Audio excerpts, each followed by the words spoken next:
Salut et bienvenue dans un nouvel épisode des After Managers. Je suis Fabien Muselet, je suis dirigeant d'entreprise et je suis coach. Et à travers ce podcast, je t'amène mes conseils, mes tips et mes retours d'expérience pour que tu sois un leader plus inspirant et plus efficace en ayant une gestion d'équipe axée sur l'humain. Le titre de cet épisode aujourd'hui, c'est « Faire peur en entretien ou pas ». C'est quoi ton rôle de manager quand tu reçois des candidats ?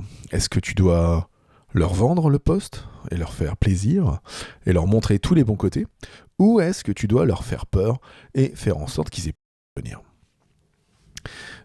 Pour ça, moi, je voulais partager avec toi des expériences, et en particulier une expérience que j'ai vécue ce matin avec mon fils.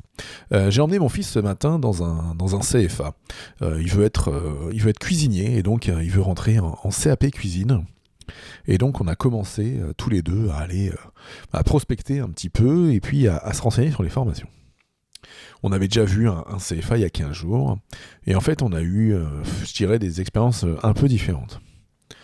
Dans la visite il y a 15 jours, pour te situer le contexte, mon fils on va dire est à 10 de moyenne, dans sa troisième, donc l'école c'est pas trop son trip.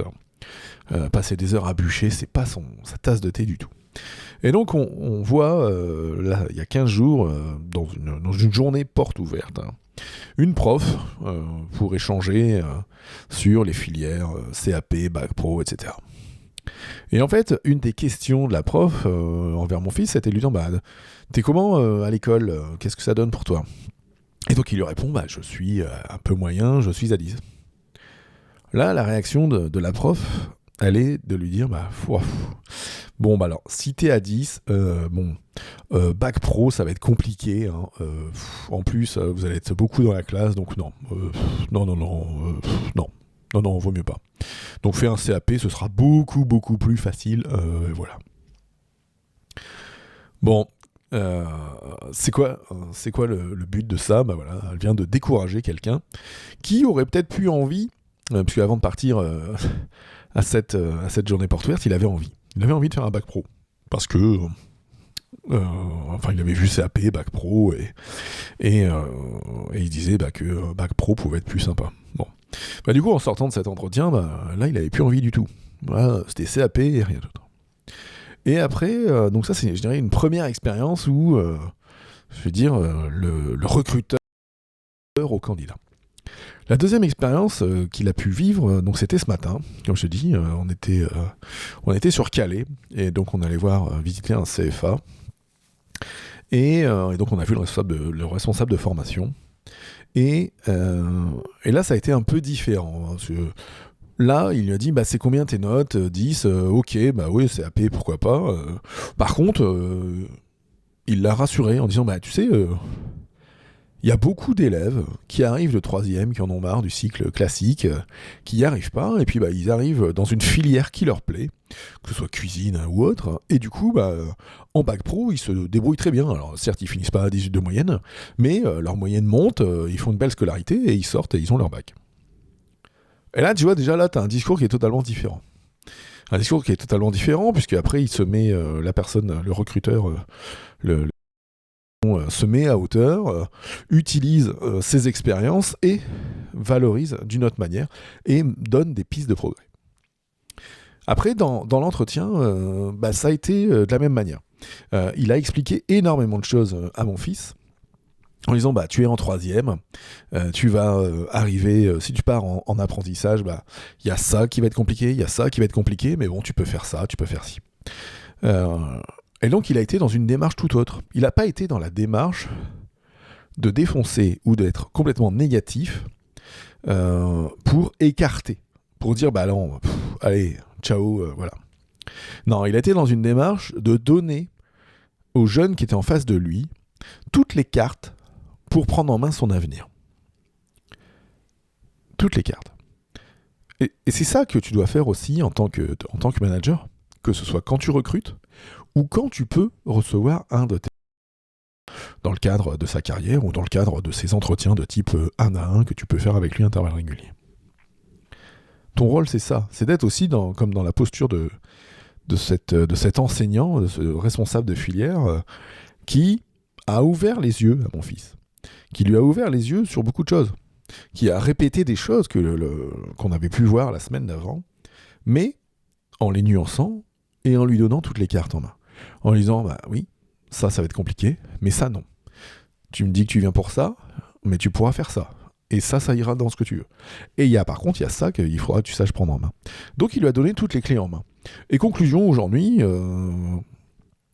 à cet après-midi, mon fils hésite. Mon fils hésite entre le CAP et le bac pro cuisine.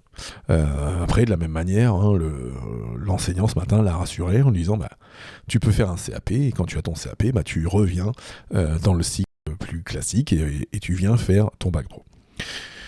Et voilà. Donc aujourd'hui, il hésite, mais au moins, il a toutes les cartes en main et il a toutes les choses dans ses mains pour pouvoir décider et choisir sur ce qui sera le mieux pour lui, pour son avenir professionnel.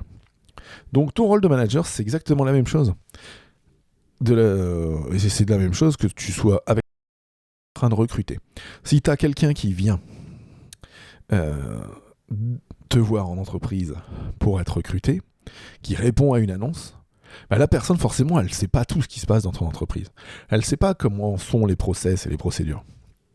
Si tu lui fais peur directe, peut-être tu vas t'écarter un candidat qui aurait pu être valeureux. Peut-être que tu t'écartes quelqu'un de motivé qui pourrait justement révolutionner ta boîte en amenant une nouvelle façon de penser ou en tout cas en venant bosser comme il faut chez toi. Donc si tu fais que peur, ça ne marchera pas. À l'inverse, je te citerai le cas, je dirais, de certains managers, je dirais peut-être trop enclin à l'expression. Enfin, peut-être, tu vois, tu peux voir aussi des managers, et j'en ai connu plusieurs fois dans ma carrière, des gens qui vont plutôt être dans le côté ah non, mais si tu viens, c'est super. Alors, les horaires, c'est 8h, 17h. On a une cantine, on a des tickets resto pour quand tu peux pas manger là.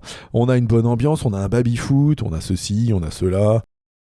Une humeur, et ceci et cela. Tu vois, l'inverse de celui qui fait peur, celui qui, au contraire, encense l'entreprise et donne, je dirais donne que des bons côtés. Parce qu'il n'y a pas que des bons côtés dans n'importe quelle entreprise. Enfin, moi, j'ai jamais connu une seule entreprise où il y avait 100% de bons côtés. On a toujours des bons et des mauvais côtés. Donc, sois pas ce manager de l'extrême dans tes recrutements, sois pas ce manager de l'extrême dans tes entretiens avec tes agents, avec tes collaborateurs. Non. Donc, sois ce manager qui donne toutes les clés en main, qui donne envie aux gens de se développer, qui montre les bons côtés, les mauvais côtés de ton entreprise. Voilà. Sois la personne qui montre qu'elle sait et qu'elle sait prendre du recul sur l'entreprise, sur les postes, etc. Alors bien sûr, il y a quand même un cas. Si la personne que tu as en face de toi ne te convient pas du tout, oui, tu peux lui faire peur. Tu peux lui donner tous les mauvais côtés pour qu'elle parte. Ouais. Mais de la même manière, tu serais qu'un petit manager en faisant ça. Non. Si la personne qui est en face de toi ne te plaît pas, ne plaît pas à ta vision de l'entreprise, tu lui dis clairement. Écoutez, on vient de passer 10 minutes, une demi-heure, 1 heure en entretien. Je vous remercie de votre temps. Par contre, je trouve que dans votre discours, dans votre présentation, dans ceci, cela, il y a ça, qui ne seront pas en adéquation avec ce que je peux attendre de l'entreprise, ce que je peux attendre de mes collaborateurs. Donc, je vous l'annonce dès maintenant, je ne vous recruterai pas. Voilà, ne sois jamais un manager d'extrême, ne sois jamais un manager qui traînaille, et tu pourras du coup mieux être reconnu et être beaucoup plus inspirant dans ce que tu peux faire. Si tu veux être beaucoup plus inspirant, tu peux aussi venir échanger avec moi sur les réseaux sociaux. Tu peux venir sur X ou tu peux venir sur LinkedIn. Tu me cherches Fabien Muselet en un seul bloc et on pourra échanger, ou sinon tu viens dans les notes de l'épisode, tu cliques sur mes liens et tu viens échanger avec moi et je serai ravi d'échanger avec toi sur ce que tu traverses en ce moment dans ta carrière de manager et dans ce que tu veux faire et devenir pour devenir plus inspirant, plus efficace. Allez, je vous souhaite à toutes et à tous une bonne journée et je vous dis à très vite. Ciao, ciao.